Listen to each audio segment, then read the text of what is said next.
You would not think it because Fire and Blood is an in-world history book, but it does have a handful of cliffhangers and storylines that end very abruptly. There's a simple reason for this. Fire and Blood only covers from Aegon's conquest until the end of the regency of King Aegon III in 136 AC. While we do know the key events that happen between 136 and the downfall of House Targaryen thanks to Dunkin' Egg and the World of Ice and Fire, which while is a history book is a lot less detailed than Fire and Blood.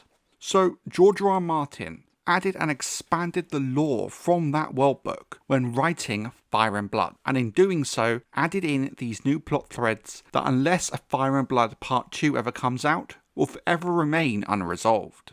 In this video, I want to take a look at my personal favourite of these cliffhangers, the fate of Alys Rivers and her infant son by Aemond Targaryen. Because the existence of this child has some huge implications. So we're going to break down the lore behind the situation and discuss a popular fan theory in which House Whent, and thus Catelyn Stark and her children, Robb, Sansa, Arya, Bran and Rickon Stark, in theory, if this theory were true, would be descendants of Aemond One-Eye.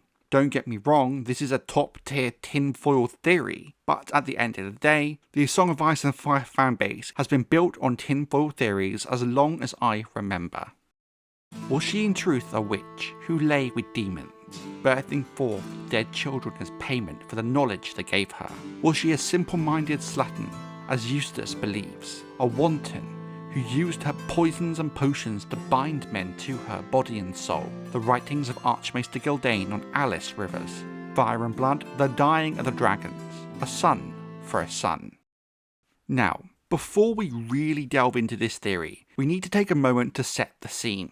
Towards the end of the Dance of the Dragons, Aemond and Alys abandon Harrenhal and begin a reign of fire upon the Riverlands. In response, Daemon Targaryen and the Dragonseed Nettles spend most of the last few months of the war hunting Aemond and Vhagar unsuccessfully.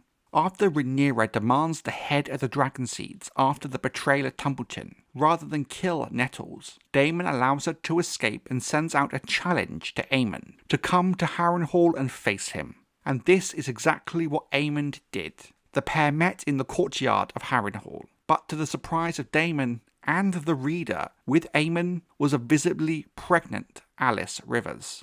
Aemond told Daemon that it was Alys who told him where to find him, as she had seen it in her visions. Aemond left Alys on the ground, kissing her one last time before Vhagar and Caraxes leapt as one into the sky above the God's Eye with their dragon riders. The pregnant Alys watched the ensuing battle above the God's Eye atop the King's Pyre Tower. Aemond and Daemon were both slain in their duel in 130 AC. In 132 AC, during the regency of King Aegon III, bands of broken men, deserters and outlaws gathered beneath the walls of Harrenhal, which had fallen under the rule of a mysterious witch queen. Disturbed by reports of unrest around the cursed castle, Sir Tywin Lannister, the Hand of the King, ordered Sir Regis Grove of the Kingsguard and Sir Daemon Darry to march against it with 100 loyal men drawn from King's Landing and Castle Darry. Upon reaching Harrenhal, the supposed witch queen revealed herself to be none other than Alys Rivers, who now claimed she had been the lawful wife of Prince Aemond. With her, she presented a young boy who she declared as Aemond's true-born son and the rightful king in place of King Aegon III. The meeting ended in sudden bloodshed. After insulting Alys, Sir Regis died abruptly before her. Some later swore she burst his skull with sorcery, while others claimed hidden crossbowmen or slingers slew him instead. Whatever the truth, Alys's followers soon poured forth from Harrenhal and overwhelmed the king's men. Sir Daemon Darry managed to escape with only 32 survivors, retreating back to Darry. The following day, Alys sent one of the captured loyalists back as messenger. The man claimed the other prisoners had been tortured to death and insisted that Alys had cursed him, declaring he would die should anyone laugh at his tale. He warned that any force approaching Harrenhal without yielding to its rulers would meet the same fate. Most unsettling of all, he swore he'd seen a living dragon within the castle. Daemon urged those present to take the man seriously. One listener mocked the story. Moments later, the messenger collapsed, choking to death. Some who witnessed it later claimed dark bruises like a woman's fingers appeared around his throat. Back in King's Landing, Sir Tylan was deeply troubled by the reports. Lord Unwin Peake dismissed the tales of dragon sorcery as nonsense, insisting common outlaws were responsible for the disaster, and most of the regents agreed with him. Even so, it was decided that a much larger force would need to reclaim Harrenhal. But before such an expedition could be assembled, the winter fever descended upon the realm in 133 AC, throwing those plans into disarray. So, a few things we need to clear up here. Number 1. Is the child really Aemond's son? Probably yes. There is no alternative presented, and the timeline of the pregnancy and the age of the child in 132 AC seems consistent. Number 2.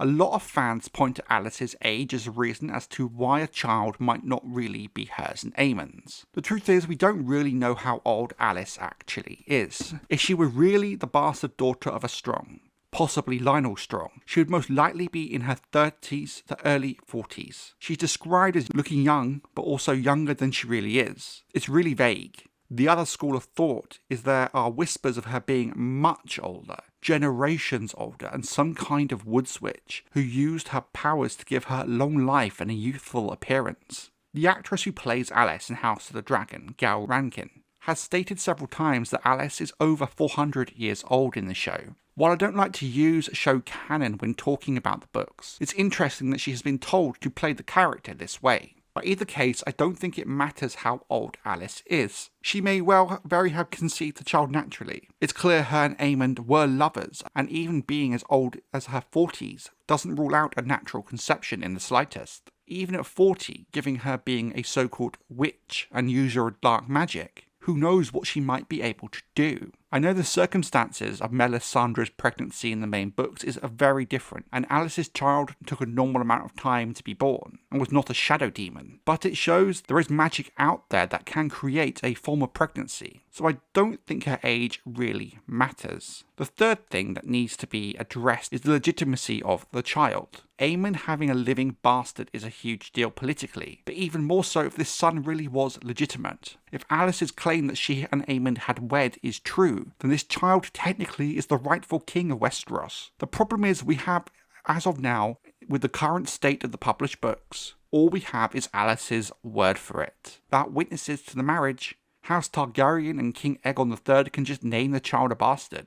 But that does not remove the threat. So were they married? We don't really know. Maybe, maybe not. It seems odd that Aemond wouldn't have mentioned it in his confrontation with Daemon, but for the purpose of this video, this specific point really doesn't matter too much. Who told you where to find me? My lady, she saw you in a storm cloud, in a mountain pool at dusk, in the fire we lit to cook our suppers. She sees much and more, my Alys. Daemon Targaryen and Aemond Targaryen, fire and blood, the dying of the dragons, Rhaenyra triumphant. So, we don't know what happens to Alys or her son after the events seen at the end of Fire and Blood. I think it's safe to assume that this will be resolved and play a key role in the story of the reign of King Aegon III, given how little of his reign we actually know, should Fire and Blood Part 2 come out. But until then we are left with this huge dangling plot thread. All we know for sure is that by 151 AC, Harrenhal is now in the hands of House Lothston, whom were granted the seat by King Aegon III, presumably at the request of the then Prince, later King Viserys II. He had caught Felaena Stokeworth to bed with his son, Prince Aegon, later King Aegon IV. Viserys married Felaena to Sir Lucas Lothston and granted Harrenhal to him as a reward. Now the theory, how does it work, and how can we circle back in Alys and her son? There are two distinct versions of this theory, one that I think is much more likely than the other. The more unlikely version is that Alys Rivers marries into House Lothston. The issue is House Lothston's family tree is thus far very incomplete, so we can't really say where this marriage could have happened. The most popular version of this theory is after disappearing in 132, she re-emerges 20 years later using dark magic to make herself look younger and alter her appearance, and that Alys is in fact Felaena Stokeworth, marrying into House Lothston, and her son, via Aemond, would return to Harrenhal as a retainer, going on to form House Whent. This theory also points to the fact that prior to Flaina Stokeworth marrying into House Lothston, the Lothstons all seemed very normal people. However, after, especially Dornell Lothston, they were widely believed to use black magic and were feared throughout the Riverlands. Now, I have an issue with this version of the theory. The link between Alys and the Mad Lothstons is tenuous at best. It also doesn't really make sense that she's actually Flaina Stokeworth, given she was a real person from House Stokeworth. So unless she killed the real Flaina and took her identity, or somehow became part of House Stokeworth, I'm not sure how this really works. But really, the whole plan here is seriously convoluted. Now, we know that Alys had some sort of foresight ability, but you have to bank on the fact she becomes Aegon IV's first mistress for years, gets caught, is then married off to Lucas Lothston, and then he's granted Harrenhal. That's not even factoring in all the other stuff we know Flaina Stokeworth did when she returned to King's Landing, when Lucas is named Hand, and the fact her daughter with Lucas also becomes the mistress of Aegon. So it feels like all these ideas are being jammed together to try and reach the conclusion of her son forming House Whent. There's just too many holes. I prefer the much more stripped back version of this theory. Yes, there's still a few gaps and leaps of faith, but is much less muddled and convoluted. The idea goes that Alys dies of old age or is killed in whatever rebellion or war she was planning at the end of Fire and Blood, but her son survives by some means. House Whent, as far as we know, just appears in the history books around 220 to 233 AC, a house of knights in service to House Lothston, kinda similar to how House Cassel act for the Starks. Now, given at a minimum, Alys's son would be 99 by this stage. Unless he possesses the same magical powers as his mother, he's likely long dead. The idea goes that he concealed his identity and became a hedge knight, with himself or his descendants eventually being taken into the service of House Lothston sometime prior to 220 AC. There are two factors that I have not seen talked about with this theory. For it to work, two things need to have happened. House Targaryen would have to believe the child died with Alys, because a living son of Aemond Targaryen, if he could get enough backing, would be a huge threat to the rule of King Aegon III, and later Viserys II. There is no way this child is allowed to live, no matter if he's legitimately a Targaryen or a bastard. If this child were to fake their death, or Alys faked his death to protect him, we have to assume one of two things. Either he took after Alys's dark hair and eyes, and does not look very Valyrian, or he's old enough at the time of this happening to change his appearance, kinda like young Griff in the main books. Having this perfect example of Targaryen descent, with purple eyes and silver hair chilling in the Riverlands at Harrenhal, would raise alarm bells for House Targaryen, for sure. Given how House Whent are described in the books, not at all looking Valyrian, I would suggest the former over the latter is this case, and this child might not bear the look typically associated with Valyrian descent. "Don't come again unless you mean to bend your knees," she says. "Any man who comes near her walls will die. There's power in them stones, and the widow's woken it. Seven save us all. She has a dragon, I seen it." The messenger about Alys Rivers, Fire and Blood, under the Regents, the Hooded Hand. Okay, so let's say all of this is true. What does it mean?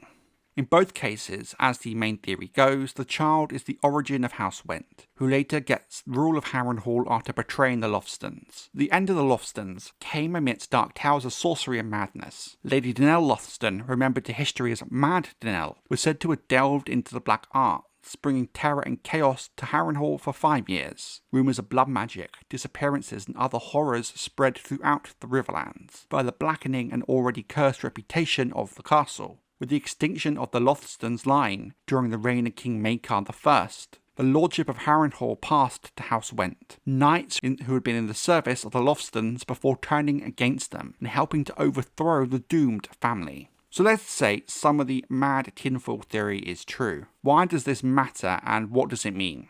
The obvious thing is the idea that House Whent would have Targaryen lineage, which on its own doesn't really matter. What matters here is that in the time period prior to the main books, Aemond Whent married Hoster Tully, Lord of Riverrun. They would have 3 living children: Catelyn, Lysa and Edmure Tully. Catelyn, as we know, married Eddard Stark during Robert's Rebellion, having 5 children: Robb, Sansa, Arya, Bran and Rickon. Lysa would also marry Jon Arryn during the rebellion, having 1 son. Robin Arryn. Edmure would later go on to marry Rosalind Frey during the War of the Five Kings, and would seemingly have an unborn child as of the end of A Dance with Dragons. This means that the current generation of House Stark, Tully and Arryn, 3 of the great houses of Westeros, all on the side of the rebellion, are descended from the son of Alys Rivers and Aemond Targaryen. So what would this all mean for the story? Technically, one of these descendants could have a claim to the Iron Throne if you could prove the lineage.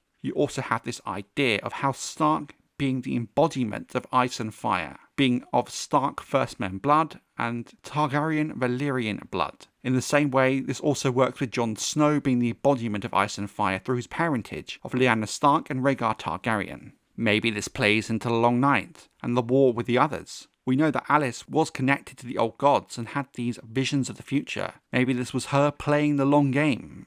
Who knows? But interestingly, if King Bran does end up happening in the books, as in the show, being a descendant of Aemond Targaryen would give his kingship slightly more legitimacy, even if those links are generations old, tenuous at best, and half the houses in the realm likely have a drop of Targaryen blood by this point. Now here's the thing, as a theory and idea, I really enjoy this. I think I enjoy it because I really want to find out what happens to Alys and her son. It's such a huge plot thread left hanging. But this really is the definition of a tinfoil theory. It relies on a lot of conjecture, given how incomplete our knowledge of this era of Westerosi history is. Is the series of events this theory puts forward possible? Yes, but possible does not mean likely. I'm 99% certain all of this will be debunked when Fire and Blood Part 2 comes out one day.